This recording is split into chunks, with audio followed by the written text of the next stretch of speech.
between the different types of characters, inspiration, aspiration, exploration, do certain types of work better in specific genres of story, like an exploration character in a mystery story does not really matter. So, unfortunately, the answer to a lot of these questions is going to be the same, which is it depends, right? Where I'm looking at, is this a character that is inspiration or aspiration or exploration, like these things? When I'm looking, am I writing a character to really explore this character's interesting worldview? That itself is a theme for the character for me. And I would not match that to a specific genre, though I would match it to a specific type of story within that genre, if it makes any sense.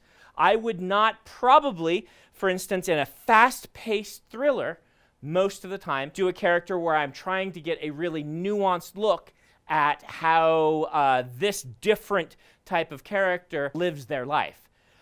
But that said, the Benjamin January mysteries by Barbara Hamley are pretty fast-paced, and they are written from the viewpoint of a free man of color. The first book is called A Free Man of Color, and it's about kind of what it's like to live as a free man during slave era United States in the South.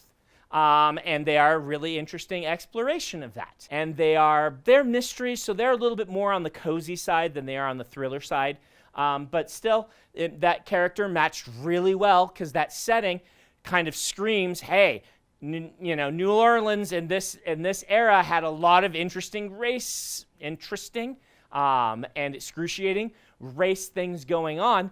Writing a historical novel there, probably want to address it, so picking a viewpoint character that can address it in interesting ways is a good choice, and you've got this kind of interesting exploration character where, you could write that same story with a character that we are just really interested in how competent they are, and that's like the focus. A lot of the reasons that people like Robert Langdon as a hero in the Da Vinci Code type books is not because he's interesting, but because the topic he's studied is interesting.